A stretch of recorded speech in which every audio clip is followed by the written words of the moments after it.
রাধে রাধে বন্ধুরা, জয় গৌর জয় নিতাই। তোমরা সকলেই জানো একাদশীর ব্রত কথা, মাহাত্ম্য কথা, এগুলো আমি বলে থাকি। যাই হোক, অনেকদিন ভিডিও দেয়া হয়নি, কয়েকটা বাদ গেছে। তা আজকে তোমাদের একটু তাড়াতাড়ি ভিডিওটা ছেড়ে দেবো, যাতে তোমাদের একটু সকলের সুবিধা হয়। তোমরা জানো হয়তো যে এবছরে আমলকি একাদশী 10ই মার্চ পড়েছে। এবার 10ই মার্চ আমলকি একাদশী পড়ার মানে পড়েছে রবিবারে পড়ে যাচ্ছে। হ্যাঁ, রবিবারে 9 তারিখে পড়ে যাচ্ছে, কিন্তু 10 তারিখে আবার ছেড়ে যাচ্ছে। তোমরা যারা পারো, যারা একাদশী করো, তারা পারণ কখন করতে হবে, পারণের সময়সূচি ওগুলো তোমরা দেখে নেবে। আমি সেটা আর বললাম না, আমি তোমাদের ব্রত কথাটা, ব্রতের মাহাত্ম্য কথাটা, সেটা তোমাদের একটু বলে দিচ্ছি তোমরা। কারণ একাদশী করলেই মাহাত্ম্য কথাটা শুনতে হবে, সেহেতু তোমাদের ব্রতের মাহাত্ম্য কথাটা ভালোভাবে শুনিয়ে দিচ্ছি। তোমরা এটা অবশ্যই শুনবে।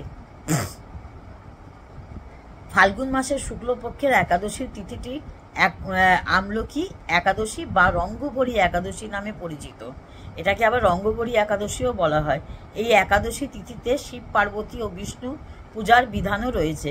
পাশাপাশি একাদশী ব্রতকথা পাঠ করারও নিয়ম আছে। এর ফলে বিষ্ণু শীঘ্রই প্রসন্ন হবে, তাই না? ভগবানকে সন্তুষ্ট করতে আমরা সকলেই চাই, যার জন্য আমরা এই একাদশী ব্রত সর্বশ্রেষ্ঠ ব্রত। ওই জন্য এটা আমাদের করতেই হবে।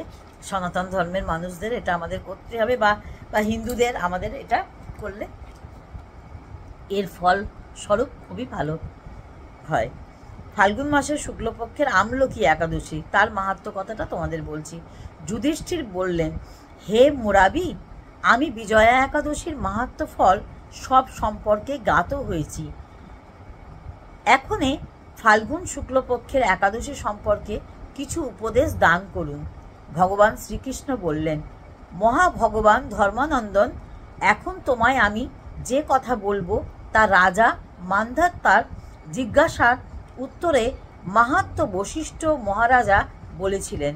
ফাল্গুন শুক্লপক্ষের একাদশীর নাম আমলকি একাদশী, আর এই পবিত্র ব্রত পালনে বিষ্ণু লোকে প্রাপ্তি হয়ে থাকে। এই একাদশীর দিন আমলকি বৃক্ষের তলে রাত্রি জাগরণ করলে সহস্র গাভী দানের ফল লাভ হয়। মান্ধাতা জিজ্ঞেস করেছিলেন যে কিভাবে এই আমলকি কবে কোথায় উৎপন্ন হলো মহান্তন। বশিষ্ঠ মহারাজ বললেন, আমলকি এক মহান বৃক্ষ, সর্বপ্রকার পাপ নাশক। এই বৃক্ষের উৎপত্তি কাহিনী অতীব মনোমুগ্ধকর। বহু পূর্বে ব্রহ্মা প্রজাপতির রাত্রিকালে যখন সমস্ত বিশ্বে প্রলয় উপস্থিত হলো, তখন দেবতা, অসুর, রাক্ষস সবাই বিনাশ হলো। ভগবান বিষ্ণু তখন ওই কারণে সমুদ্রে অবস্থান করেছিলেন। তার মুখপদ্ম থেকে এক বিন্দু জল, যার রং চন্দ্রের ন্যায়, ভূমিতে পড়ার পর ওই জলবিন্দু থেকে একটি বিশাল আমলকি বৃক্ষের উৎপন্ন হয়। এই বৃক্ষের স্মরণ মাত্রই গোদানের ফল, দর্শনে তাহার দ্বিগুণ ফল এবং ফল ভক্ষণে তার 3 গুণ ফল লাভ হয়। এই বৃক্ষ সমস্ত বৃক্ষের আদি এবং পরম বৈষ্ণব রূপে খ্যাত। বিষ্ণু ভগবানের প্রিয়। এই বৃক্ষের মূলে শ্রীহরি, তার উপরে ব্রহ্মা এবং স্কন্দ পরমেশ্বর ভগবান ভোলানাথ, প্রতি শাখায় মুনি ঋষিগণ, প্রশাখায় দেবতাগণ, পাতায় বসুগণ, ফুলে মরুদগণ তথা সমস্ত ফলে প্রজাপতি বাস করেন। আমলকি সর্বদেবময়, তাই সমস্ত বিষ্ণু ভক্তের নিকট আমলকি বৃক্ষ পরম পূজ্য। মানে আমলকি একাদশী মানে কত রকমের মাহাত্ম্য, আমলকি ফল কিভাবে তোমরা দান করবে, মানে ঠাকুরকে কিভাবে প্রসাদে দেবে, এগুলো সবই মাহাত্ম্যের মধ্যে কিছু কিছু করে বলা হয়েছে। বাকিটা বলছি আমি। এই আমলকি একাদশীর ব্রত সম্পর্কে শ্রীহরি বললেন, ফাল্গুন মাসের শুক্লপক্ষে যদি পুষ্যা নক্ষত্রযুক্ত দ্বাদশী হয়, তাহলে ওই তিথি মহা পুণ্যদায়ী এবং বড় বড় পাতকের উদ্ধার করতে সক্ষম। আমলকি একাদশীতে আমলকি বৃক্ষের পাশে গিয়ে তার চারিদিককে পরিষ্কার পরিচ্ছন্ন করে শুদ্ধ করা দরকার। ওই শুদ্ধ স্থানে মন্ত্রপাঠ পূর্বক জলভর্তি কলস স্থাপন করে তাতে পঞ্চরত্ন ও দিব্যগন্ধ আদি দিতে হয়। শ্বেত চন্দনে চর্চিত করে কলসের গলায় পুষ্পমালা পরাতে হয়। ধূপ জ্বালিয়ে সার দিয়ে প্রদীপ প্রজ্বলন করতে হয়। ওই কলসের সর্বাঙ্গে পূজা করে শুদ্ধ ফল দ্বারা শুদ্ধ ভক্তিতে পরশুরাম ভগবানের অর্ঘ্য রচনা করতে হয়।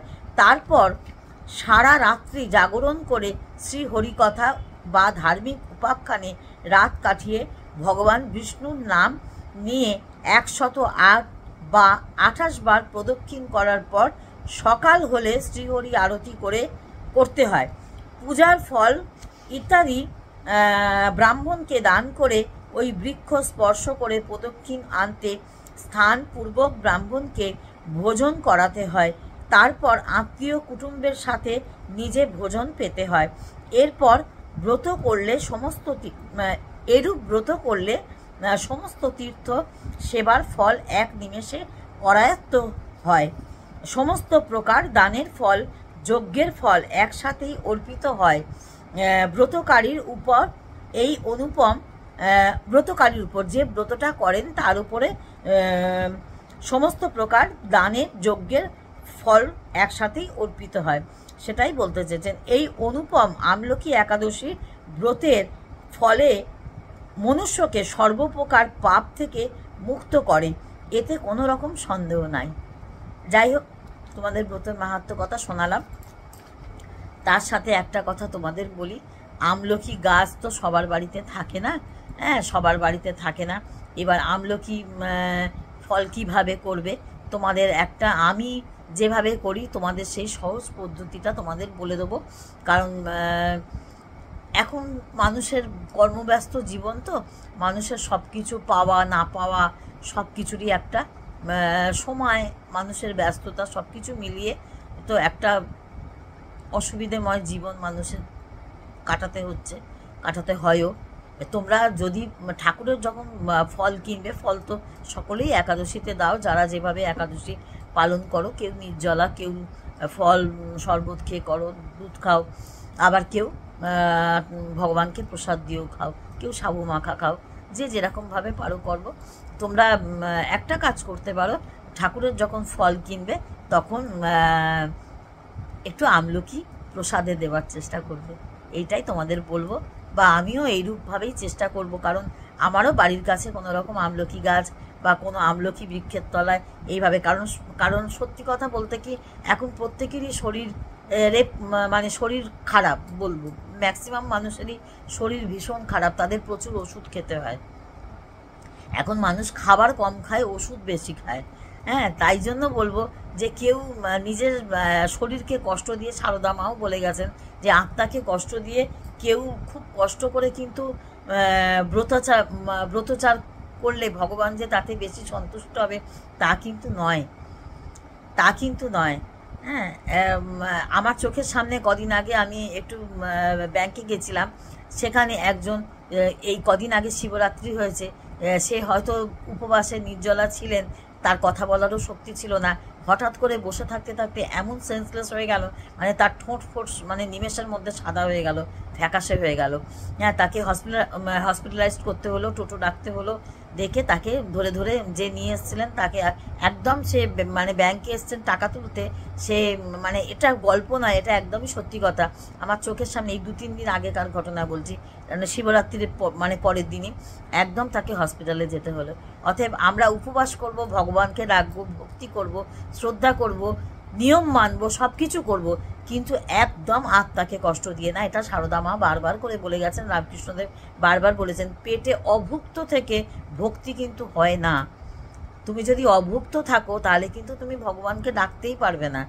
অতএব আত্মাকে কষ্ট, আত্মার মধ্যেই কিন্তু ভগবান, তোমার নিজের মধ্যেই কিন্তু ভগবান বিরাজ করছেন। বিষ্ণু দেব, গোপাল, রাধারানী, ভগবানই, কারণ সর্বভূতে ভগবান, সর্বভূতে ঈশ্বর বিরাজমান।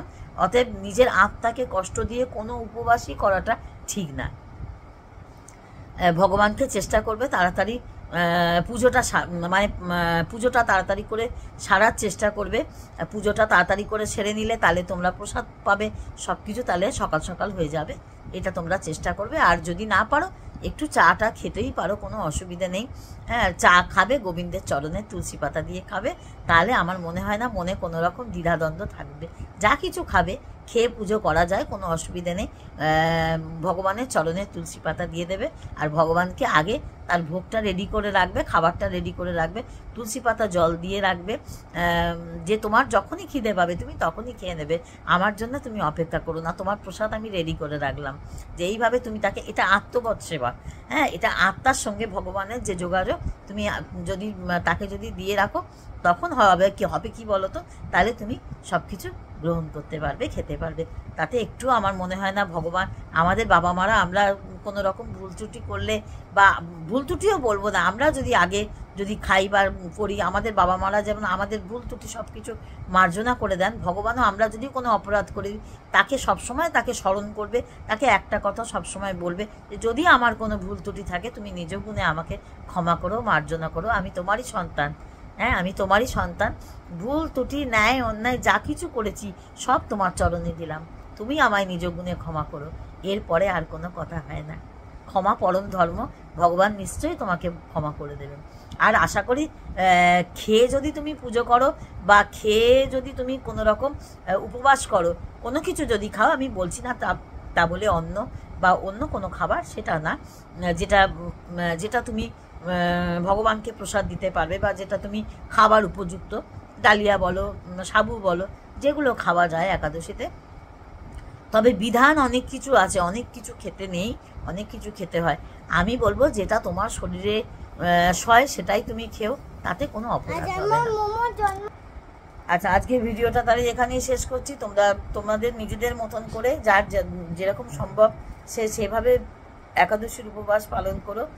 আর ভগবানকে প্রসাদে অবশ্যই একটু আমলকি দেওয়ার চেষ্টা করবে, যদি পাও তো ভীষণ ভালো, আর যদি না পাও তো মনে মনে আমলকিকে স্মরণ করে বা আমলকি গাছকে স্মরণ করে করবে যে আমি ভগবানকে নিবেদন করলাম। এইভাবে সবাই প্রসাদ পাবে, তাহলেই তার ফল লাভ হবে আশা করি।